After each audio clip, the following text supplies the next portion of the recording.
여러분은 존 로날드 루엘 톨킨 작가에 대해 얼마나 알고 계신가요? 판타지 장르를 좋아하는 사람이라면 한 번쯤은 들어본 이름일 텐데요. 톨킨 작가의 작품과 세계관은 판타지의 기준을 세웠다고 평가됩니다. 이후에 나온 많은 작품들이 톨킨 작가의 세계관에서 영향을 받았고, 작품 그 자체의 문학적 가치도 널리 인정받고 있죠. 이미 많은 사람들이 알고 있는 이야기지만 톨킨 작가의 작품은 자신의 아이들에게 들려주기 위한 동화의 형태로 시작되었습니다. 그리고 이를 더 구체화시키고 자세한 설정을 더하는 과정을 통해 우리가 아는 호빗이나 반지의 제왕이 탄생한 것이죠. 특히 톨킨 작가가 만들어낸 작품은 기존의 단순한 동화의 구조에서 벗어나 깊이 있는 세계관과 신화적인 요소가 들어갔다는 점에서 더욱 높게 평가받는데요. 여기서 흥미로운 부분은 톨킨 작가의 작품은 세상에 존재하지 않는 허구를 그려내고 있지만 실제 작가 본인의 삶에서 모티브를 얻은 부분이 상당수 존재한다는 것입니다. 때문에 톨킨 작가의 작품을 관심 있게 연구하는 사람들은 작품 그 자체뿐만 아니라 작가가 어떤 상황에서 해당 작품을 만들었는지까지도 알아본다고 합니다. 이런 연구에 가장 큰 도움을 준 인물은 톨킨 작가의 셋째 아들이자 톨킨 작가가 남긴 여러 작품의 편집자로 활동했던 크리스토퍼 톨킨인데요. 크리스토퍼 톨킨은 작가 생전에도 작품을 만들어내는 과정에 깊이 있게 참여한 것은 물론 아버지의 사망 이후에는 미처 마무리하지 못한 내용들을 정리하고 편집하면서 세상에 공개될 수 있게 만든 인물이기도 합니다. 특히 이렇게 공개된 작품들을 접할 때 흥미로운 점은 본문에 담긴 이야기뿐만 아니라 편집자의 생각이 담긴 서문을 통해서 해당 작품이 어떤 배경으로 만들어졌고 이를 책의 형태로 만드는 과정에서 고려된 사항은 어떤 것인지 같은 새로운 시각으로 작품을 느껴볼 수 있는 재미가 있다는 것입니다. 직접 아버지를 경험했던 크리스토퍼 톨킨과 오랜 시간 동안 톨킨 작가를 연구해온 톨키니스트들의 이야기를 통해서 간접적으로 남아 톨킨 작가의 생각이나 삶을 체험해볼 수 있다는 것이죠. 이전에 소개드렸던 가운데 땅의 위대한 이야기들이 이런 방식으로 만들어진 대표적인 작품이라고 볼 수 있을 텐데요. 호빗이나 반지의 제왕 시리즈 같은 장편 소설은 한번 빠져들면 헤어나올 수 없을 만큼 재미있는 게 사실이지만 큰마음 먹고 도전하지 않는다면 막대한 분량과 세계관 때문에 접근성이 좋다고는 보기 힘들 텐데요. 이런 점이 새롭게 톨킨 작가의 작품에 도전하려는 사람들에게 진입장벽처럼 느껴질 수도 있다고 봅니다. 자, 그렇다면 톨킨 작가의 작품 중에 단편 소설이 존재한다는 것 알고 계셨나요? 대부분의 작품이 우리에게 익숙한 호빗이나 반지의 제왕과 세계관을 공유하는 것은 아니지만 톨킨 작가 특유의 상상력이 가미된 단편 동화가 있습니다. 아마 실마릴리온을 비롯해 톨킨 작가 관련 다양한 작품을 섭렵하신 분들에게도 반가운 소식일 텐데요. 이번 2025년 3월에 총 5권으로 구성된 톨킨 동화 선집이 우리나라에 정식으로 출간되었습니다. 실물을 기준으로 이전 가운데 땅의 위대한 이야기들과 비교를 해보면 책의 크기가 조금 더 줄어들어서 휴대하기도 간편해진 것 같은데요. 굳이 세트 구성이 아니라 마음에 드는 작품을 개별 구매하는 것도 가능한 것 같습니다. 비용이 부담되신다면 여유가 될 때마다 한 권씩 사서 모으는 것도 괜찮은 생각 같은데요.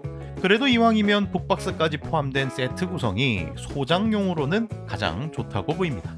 아무래도 가성비보다는 가심비를 충족시켜주는 책이라고 생각하기 때문에 구매처별로 사은품의 구성을 잘 따지셔서 구매를 결정하시길 추천드립니다. 감사하게도 저는 출판사인 아르테 측에서 책을 제공해 주셔서 먼저 읽어볼 수 있었는데요. 5권을 모두 읽는데 여유롭게 2주에서 3주 정도 걸린 것 같습니다. 그 중에서도 저는 특히 로버랜덤이라는 작품을 가장 재미있게 읽었는데요. 이 작품이 더욱 와닿았던 이유는 작품 뒤에 숨겨진 아버지 존 로날드 루엘 톨킨의 따뜻한 마음씨가 느껴졌기 때문이었던 것 같습니다. 이 책의 첫 페이지에는 마이클 힐러리 루엘 톨킨을 추억하며 라는 문구가 들어가 있습니다. 물론 톨킨 작가 본인이 남긴 문구는 아니겠지만 이 작품이 톨킨 작가의 둘째 아들 마이클 톨킨을 위해 만들어진 이야기였기 때문에 삽입된 문구라고 생각됩니다. 마이클 톨킨과 로버랜덤이라는 이 작품의 연관성을 이야기하려면 톨킨 작가가 이 이야기를 지어낸 배경부터 설명해야 할 것 같은데요. 1925년 여름 즈음에 톨킨 작가는 옥스퍼드 대학 교수 취임을 앞두고 휴식을 취하기 위해 가족들과 여행을 떠났습니다. 노스 요크셔에 있는 파일리라는 지역에서 절벽 위에 해변과 바다가 내려다 보이는 오두막을 빌려두고 휴가를 보냈다고 하는데요. 당시에 마이클은 아주 소중하게 여기던 강아지 모양 장난감이 있었다고 합니다. 흰색과 검은색으로 칠해진 단순한 장난감이었지만 밥을 먹을 때, 잘 때, 심지어 손을 씻을 때까지도 절대로 곁에서 떨어뜨리길 싫어할 만큼 너무나 아끼는 장난감이었다고 하죠. 그러다 하루는 아버지, 형과 함께 마이클이 해변에서 정신없이 놀다가 해변가 쪽에 장난감을 잠깐 내려놓았던 것인데요. 다시 장난감을 찾으려고 보니 해변에 가득한 흰색 조약돌 때문에 장난감이 전혀 보이지 않았다고 합니다. 그렇게 아버지와 형 마이클은 한참 동안이나 장난감을 찾아다니고 다음 날이 되어서도 다시 해변으로 나와 장난감을 찾아보지만 결국 이 장난감을 찾지 못했다고 합니다.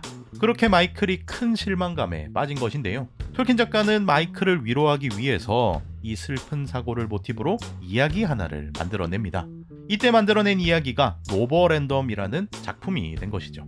간단한 줄거리는 이렇습니다. 옛날 옛적에 로버라는 이름의 어린 강아지가 살고 있었는데요. 하루는 길을 지나가던 마법사를 마주치게 됩니다. 이 마법사는 장난감 공을 들고 로버에게 짓궂은 장난을 치려 하는데요. 로버는 마법사의 바지를 물어서 찢어버리고 맙니다. 여기에 화가 난 마법사가 로버를 장난감으로 만들어버리고 사라진 것이죠.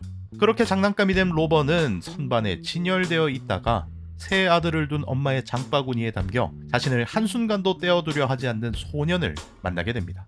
그러던 어느 날 해변가를 걷던 소년이 잠깐 한눈을 팔던 사이에 주머니에 들어있던 로버가 빠져버린 것인데요. 소년은 로버를 발견하지 못하고 집으로 돌아가 버립니다. 로버가 약간의 쓸쓸함을 느끼던 찰나 이곳에서 모래주술사를 만나게 되는데요. 이때부터 로버는 원래 모습으로 돌아가기 위한 모험을 시작하게 된다 라는 이야기입니다. 내용에서 알 수 있듯이 톨킨 작가는 강아지 장난감을 잃어버린 소년이 등장하는 이야기를 만들어냅니다. 그리고 실제로 장난감을 잃어버린 마이클이 자신의 실수에 대해 실망하거나 자책하지 않도록 강아지 로버는 원래 몸으로 돌아가기 위한 모험을 떠났다 라는 배려심 가득한 스토리를 담아냈죠. 톨킨 작가가 작품을 만들어내는 방식이 여기서 드러납니다. 일반인이라면 무심코 지나칠 만한 사건을 톨킨 작가 특유의 상상력을 가미해 새로운 이야기로 만들어내는 것인데요. 톨킨 작가가 작품을 만들어냄에 있어서 실제 경험을 모티브로 삼았던 경우는 이미 여러 가지 사례가 알려져 있습니다.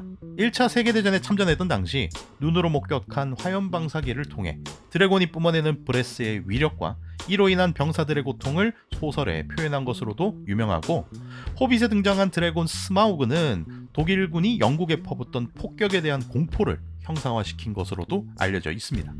그리고 반지의 제왕에 등장했던 프로도의 충실한 조력자 샘 와이즈 갬지는 톨킨 작가 본인이 전쟁 중에 만났던 영국의 일반 병사들의 용맹함과 충성심을 표현한 캐릭터라는 이야기도 있죠.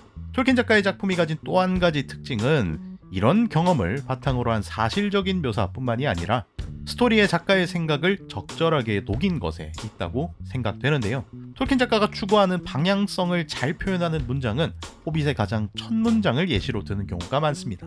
땅에 난 구멍 속에 호빗이 살고 있었다 라는 문장인데요.